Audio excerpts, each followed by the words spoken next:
차마설을 한번 해보도록 합시다. 차마설. 차는 빌리다야. 렌트.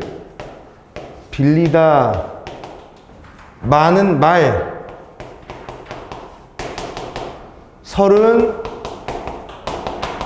한자로 이렇게 쓰는데 말씀 단순하게 말씀설 이렇게 얘기하는 게 아니고요. 이 설은 문학 장르 중에 하나야. 일단 얘는 수필인데 고전 수필 중에서 이런 설이 있어요. 설 종류는 뭐냐면 1단계, 2단계, 3단계, 4단계 끝 이렇게 진행되는 한문으로 된 수필 중에 하나인데 그 단계가 어떻게 되는지 본문 통해서 한번 해보자. 해보면 되죠. 자, 이거 보면 잘 보이지? 천천히 따져보자. 당연히 요 나는 필자겠죠. 필자. 나는 집이 가난해서 말이 없다. 그러니까 지금이랑 똑같아요. 집이 가난하니까 차가 없는 거랑 똑같은 거야.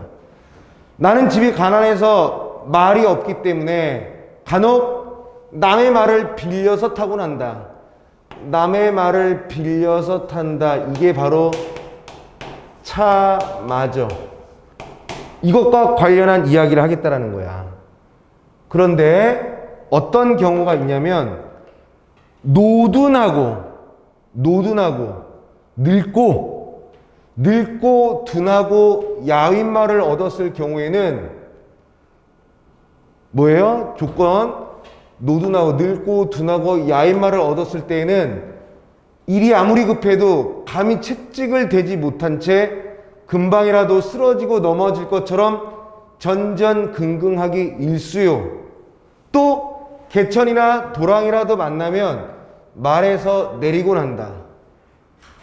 자, 지금 이거 보고 해도 돼요. 칠판 보고. 자, 봐라. 다시 한번. 내가 가난해서 말이 없다. 말이 없어서 가끔 빌려 타는데 말을 빌렸는데 그 말이 노둔하고 야윈 말을 얻었을 경우 조건을 이렇게 걸어보자. 늙고 둔하고 야윈 말을 얻었을 경우에는 일이 아무리 급해도 채찍을 함부로 할 수가 없어. 늙고 야위였기 때문에. 근데 늙고 야위였기 때문이가 아니라 더 근본적인 것은 내 것이 아니기 때문이야. 그 말이. 죽으면 어떻게 채찍으로 때리다가.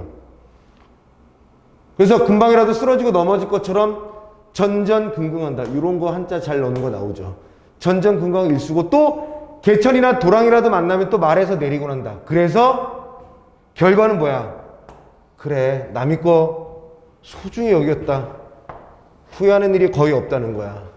그런데 반면에 발굽이 굽고 귀가 쫑긋하며 잘 달리는 준마, 빠르고 젊고 좋고 튼튼한 말을 얻었을 경우에는 의기양양하여 방자하게 채찍을 갈기기도 하고 고삐를 놓기도 하면서 언덕이든 골짜기든 모두 평지로 간주한 채 매우 유쾌하게 질주하곤 한다. 그런데 위험하게 말에서 떨어지는 그런 부정적 상황을 면치는 못한다. 여기까지가 뭐냐면 필자 자신의 구체적 경험을 얘기하는 거죠.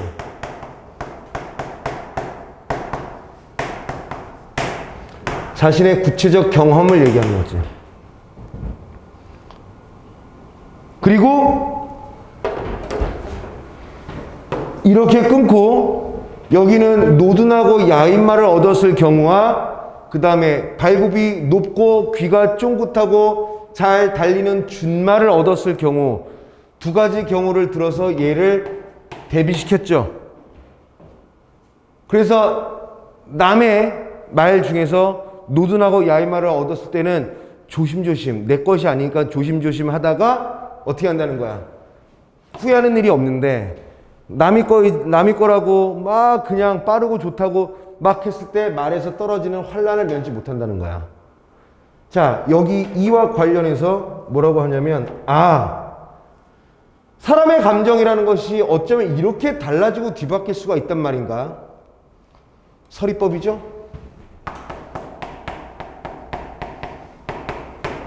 남의 물건을 빌려서 잠깐 동안 쓸 때에도 오히려 이와 같은데, 하물며 이것이 남의 것이 아니라 자기 것이라고 생각할 수 있는 경우 더 말해 무엇하겠는가? 또 서리법이죠. 그래서 여기서는 뭐냐면 자신의 구체적 경험을 통해서 깨달음을 쓴 거예요.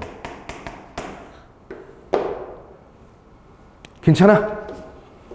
괜찮지? 자, 그 다음에 다음 얘기로 또 넘어갈게요. 다음 얘기. 마지막 페이지야. 그렇긴 하지만 생각해보면 지금 남의 말을 가지고도 이렇게 마음가짐과 태도가 다른데 자기 것이라면 더 말해 무엇하겠는가 라고 얘기하고, 그 다음 내용은 뭐냐면, 그렇긴 하지만 사람이 가지고 있는 것 가운데 남에게 빌리지 않은 것이 또 뭐가 있다고 하겠는가? 즉 무슨 소리야? 모두 남에게 빌린 것들이다. 원래 내 소유는 없다라는 거야. 그래서 임금은 백성으로부터 힘을 빌려서 존귀하고 부유하게 되는 것이고, 또 신하는 임금으로부터 권세를 빌려서 총애를 받고 귀한 신분이 되는 것이다. 또 자식은 어버이에게서, 지어미는 지아비에게서, 비복은 주인에게서 각각 빌리는 것 또한 심하고 많은데 대부분 다 원래 자기가 가지고 있는 것처럼 여기기만 할 뿐 끝내 돌이켜 보려고 하지 않는다라는 거야. 이 어찌 미혹돼? 이거 어찌 바보 같은 일 아니냐 이거? 다 내 것이 아니라 반드시 권력이든 재산이든 무엇이든 간에 세상에 존재하는 모든 것들은 다 빌려서 사용하고 내 것이 아닌 것인데 왜 다 자기 거라고만 생각하는 것이냐라는 얘기지.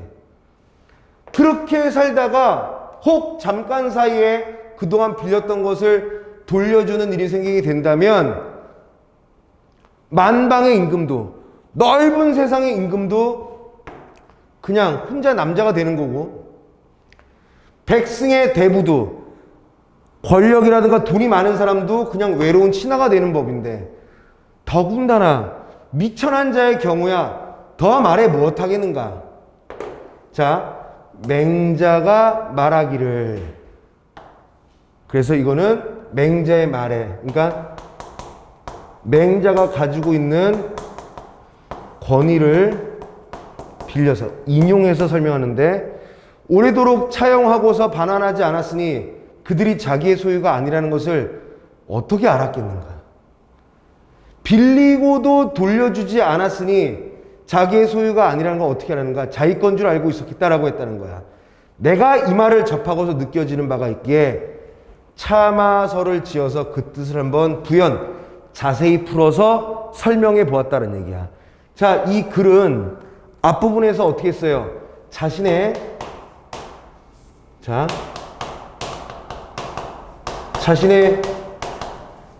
말을 빌려서 탄 경험을 바탕으로 해서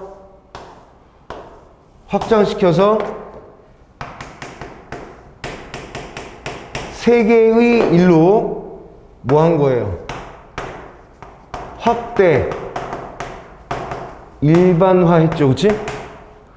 그렇지? 자, 이겁니다. 그래서 차마설에서 얘기하고자 하는 것은 뭐냐면,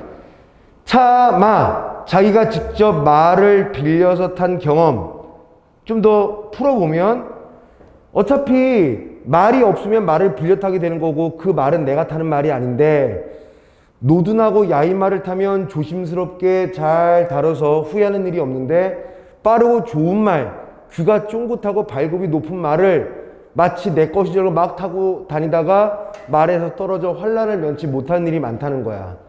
아니, 내가 말을 빌려 타는 이 삶도 이런데 세상살이에 대해서 더 얘기해 못하겠는가? 임금은 백성으로부터 그 권력을 빌리는 거고, 그 다음에 신하는 임금으로부터. 이런 식으로 해서 지어미는 지아비로부터 다 이런 식으로 빌리는 건데 사람들이 그게 빌린 건지를 모르고 자기 건지를 착각하고 산다. 그게 문제다라는 거죠. 그래서 맹자의 말을 인용하면서까지 해서 말을 빌린 이야기의 의미를 일반화하고 교훈을 삼는 얘기를 후세에 전달하고 있는 거죠. 그지? 이게 바로 참화설입니다. 참화설. 아시겠죠? 좋아. 교재에 나와 있는 거 먼저 풀고 다 푼 다음에 선생님이 따로 준 프린트 문제를 풀고 참화설을 넘기도록 합시다. 아시겠지? 좋아요.